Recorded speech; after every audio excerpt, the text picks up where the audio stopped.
Bonsoir à tous. Alors j'ai un petit peu la voix cassée, mais je vais quand même faire cette vidéo. Ce sera un petit peu une voix plus grave que d'habitude. Sur la corruption. Alors c'est le numéro 2 de la deuxième vidéo, sachant que je m'apprêtais à la faire suite aux réactions euh, qu'il y a eu à cette vidéo. Certains n'ont pas réagi, d'autres m'ont ramené à la Bible, certains m'ont ramené à des traditions chrétiennes ou non. Euh, alors, je vais répondre aux réactions que j'ai eues. Alors bon, déjà, faut savoir que pour Dieu, nous sommes tous égaux. L'homosexuel est l'égal de l'hétérosexuel. L'hétérosexuel n'est pas supérieur, même s'il peut se reproduire. Donc, même si la sensualité de Lot était abominable, euh, euh, comment dire, Lot n'était pas marié.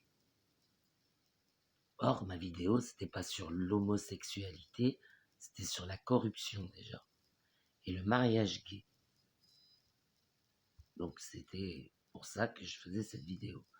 Oui, parce que j'ai déjà entendu le discours selon lequel l'homosexualité est une abomination, qu'il ne peut pas exister d'amour entre deux hommes, parce que, parce que ces deux hommes ne peuvent pas se reproduire et tout ça, que c'est quelque chose de contre nature. J'ai déjà entendu ce discours des centaines de fois, mais en fait, l'amour déjà est quelque chose d'universel. C'est comme si, comment dire, si vous n'aimez pas quelqu'un de même sexe, quelque part, c'est que euh, vous, vous avez peur de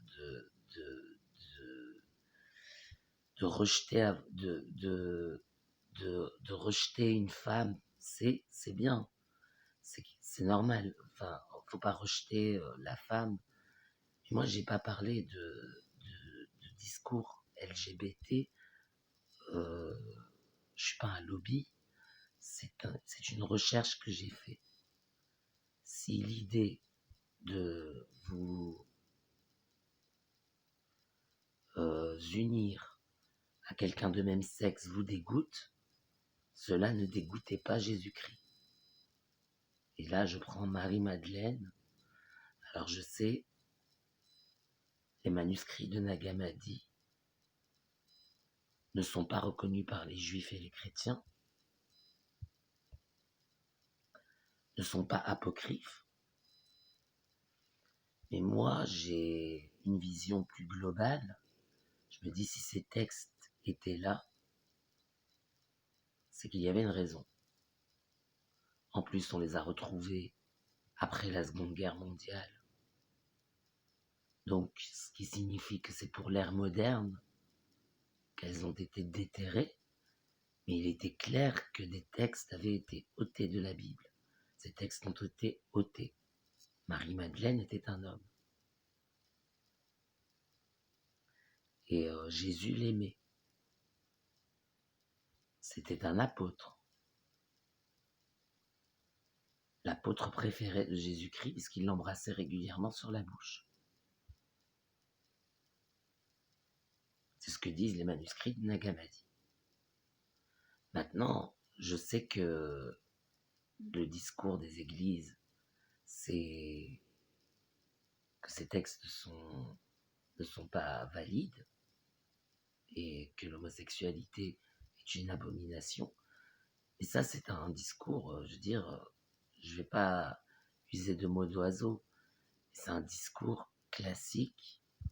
Il n'y a pas de réflexion derrière, parce que, je veux dire, si je l'ai remis en cause, ce discours, c'est pas parce que j'étais gay, c'est parce que avait été votée la loi du mariage gay et que les commandements de Dieu disaient de respecter les lois des magistrats, des dirigeants politiques.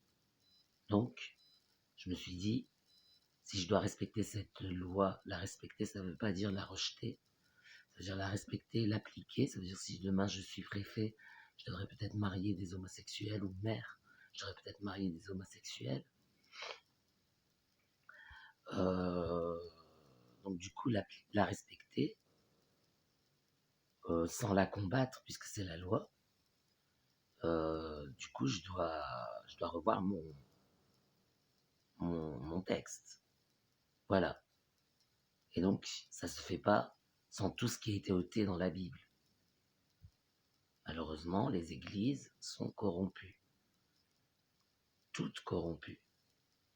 Je prendrai pour exemple l'Antéchrist de Nietzsche, un texte qui parle de cette corruption des églises,